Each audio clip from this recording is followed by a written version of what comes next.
Kami tampilkan kembali keterangan adik Yosua, Mahareza Rizky, saat bersaksi di muka sidang hari ini.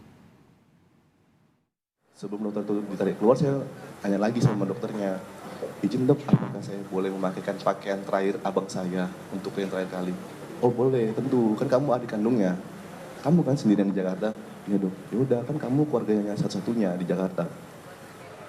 Ketika saya menunggu lagi, kombes tersebut sempat kayak nggak ngebolehin saya untuk memakaikan pakaian almarhum. Oh, siapa? Kombes siapa dia? Saya lupa namanya. Oke. Dia melarang, sampai saya sedikit ngotot, saya bilang, izin komandan, saya ini kan adik dia, adik almarhum. Masa saya nggak boleh? Udah kamu tunggu sini aja, itu celananya lagi pasangin katanya.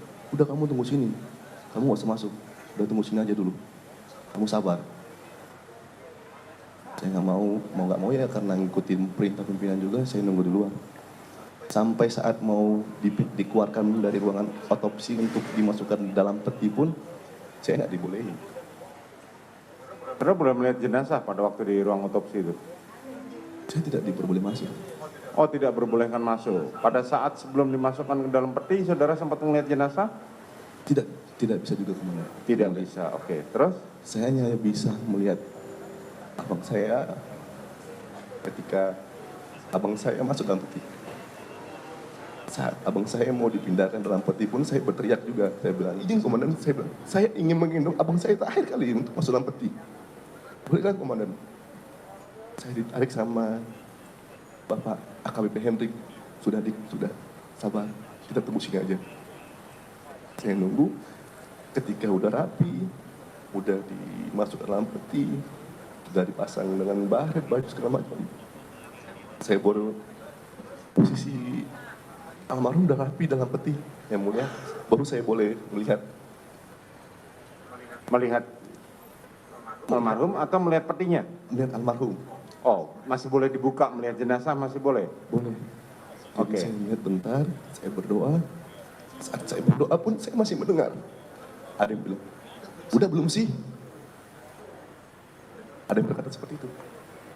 Saya masih mendengar jelas. Saya dipimpin doa dengan Bapak AKBP Hendrik.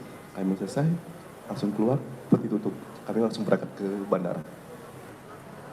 Oh, begitu setelah saudara berdoa dengan AKBP Hendrik, saudara kemudian peti ditutup, kemudian peti dimasukkan ke mobil untuk berangkat ke bandara. Itu jam berapa itu? Kurang lebih jam 4 lewat. Jam 4 lewat. Kemudian saudara menuju bandara. Menuju bandara langsung. Penerbangan pertama menuju Jambi. Siap. Siapa yang beli tiket, apa semuanya? Saya tidak tahu. Tidak tahu, pokoknya saudara tinggal ikut aja naik. Siap, benar yang mulia. Di sela-sela itu semua saudara sempat mengabari keluarga. Sempat yang mulia.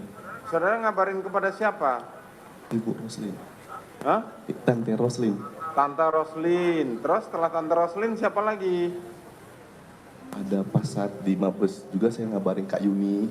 Kak Yuni. Ya, saya memberi kabar pertama kali bahwa abang udah meninggal. Oke.